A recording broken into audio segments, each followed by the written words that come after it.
students. Today we'll be starting with a new concept. So before starting with the main concept, I'll tell you something.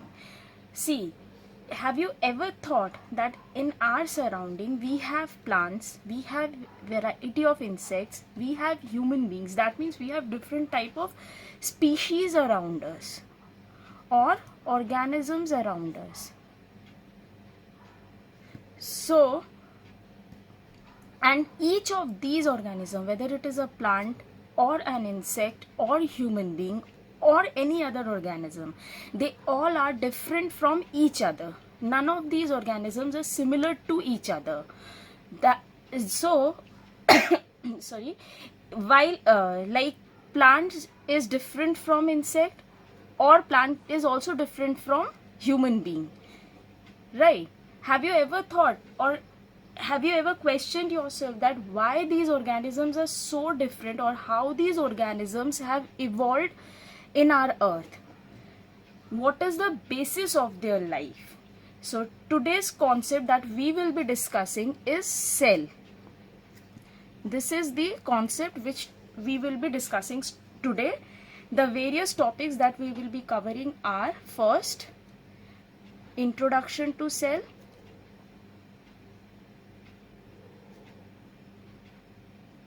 second, prokaryotic and eukaryotic organisms;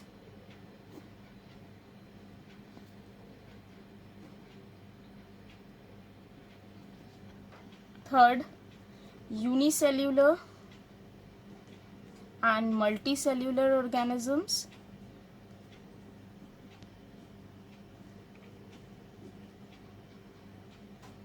next, cell theory.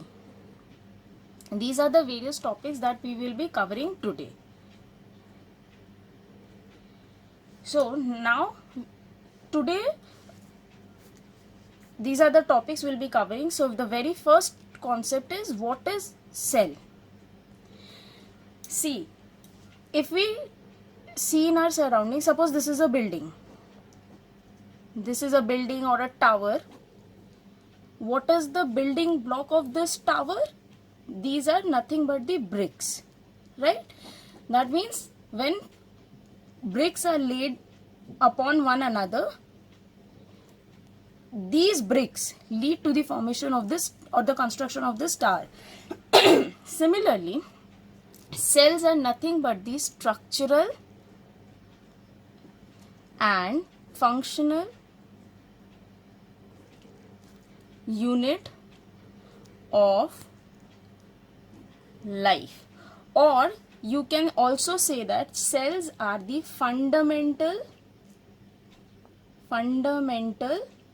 unit of life. Here life is any living organisms. What I have written, cells are the structural and functional unit of life, that is the living organism. That means cell is the basis of any living organism which exists in our surroundings. Now let's have a quick glimpse on the history of cell. The very first thing, Robert Hooke. This is the name of the scientist, Robert Hooke. He was an English philosopher who studied nature. In the year 1665, Robert Hooke examined a thin slice of cork. What is a cork? Cork is nothing but the layer of soft material which comes from the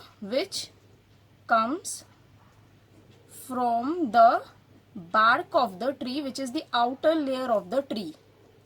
So what is a cork? Cork is basically the soft layer or the soft material that comes out from the bark of the tree.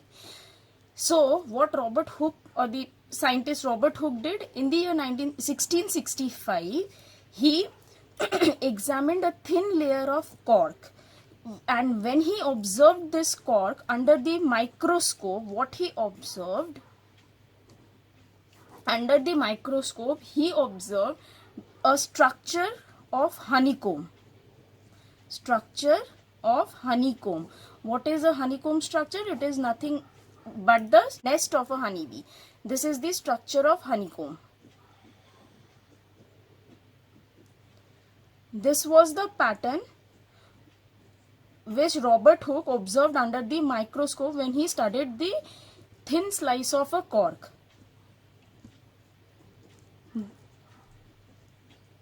This was the structure. This is the structure of honeycomb, hexagonal in pattern, and this structure he named it as cells, as these are nothing but the little compartments. Little compartments or room. These little structures, hexagonal rooms, Robert Hooke termed it as cell. So therefore cell is a Latin word. Cell is a Latin word, and this term cell means little room as per Robert Hooke. It is this significant discovery, that this hexagonal structure that was observed by Robert Hooke, this honeycomb structure, it is this discovery that is helping us today, even today also, to find out the basis of any living organism at the cellular level. Therefore, it is this cell which helps scientists to classify organisms into various categories. With the help of this cell, organisms can be classified into various types or various categories. Before proceeding further, first let's look on the basic concept. We all know that atoms are the smallest divisible particle that exist in the nature. Atom is nothing but a smallest divisible particle. When this is the structure of atom, which has electron. E minus is your electron,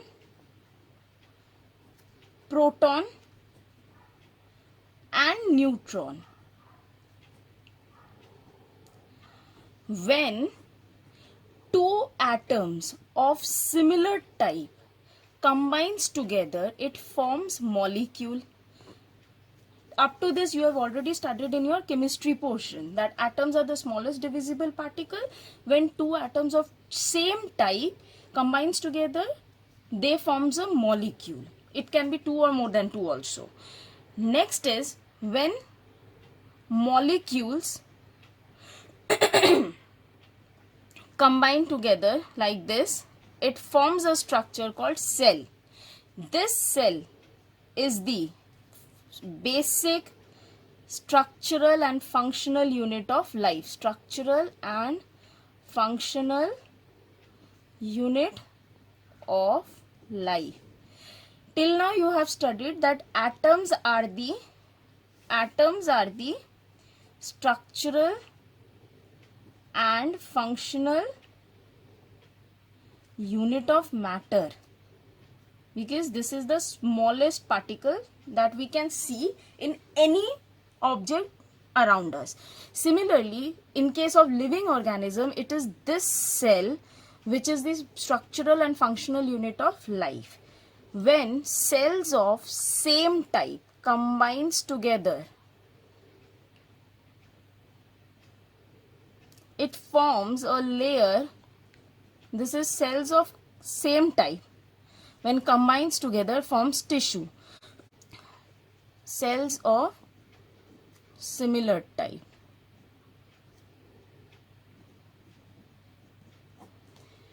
What happens after tissue? When same type of tissue combines together, it forms organ. Suppose example, heart. Heart is an organ which has same type of tissue. Similarly, lung. This is also an organ, and this organ has similar type of tissues, but tissue of lung is not same as that of heart. When after this, when more than one organ combines together, it forms organ system. Example, your circulatory system, which comprises of heart, lung, more than one organ is there. Digestive system, which comprises of your mouth, thorax, esophagus, stomach, intestine, rectum, anus. These are the organ system. That means more than one organ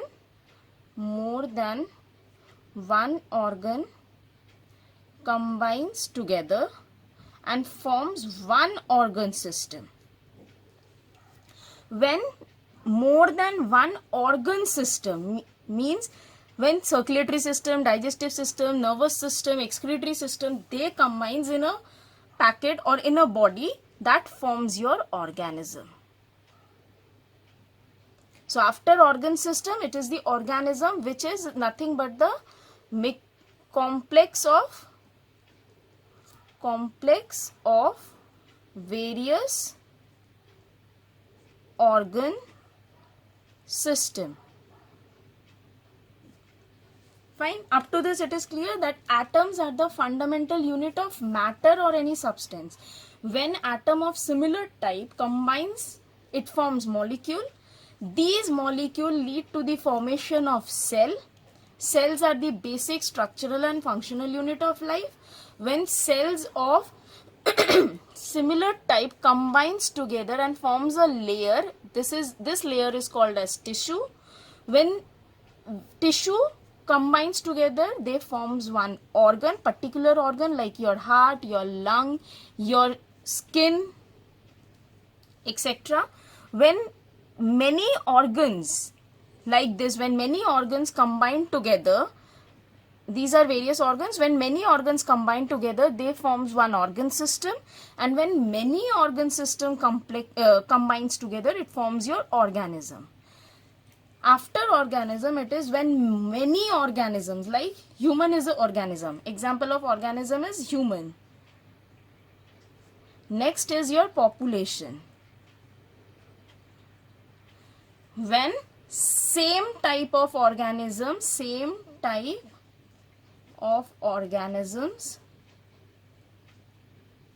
combines together or lives together. Means when in a particular population, suppose this is a area, this is a land, in that land all the humans are staying together. These are humans, these humans are staying together. So this is a population of human being or population of Homo sapien. Homo sapien is the name for human being. Till this it is clear. So this is the basic concept. These are the basic concepts of cell. On this we will be studying the further concepts.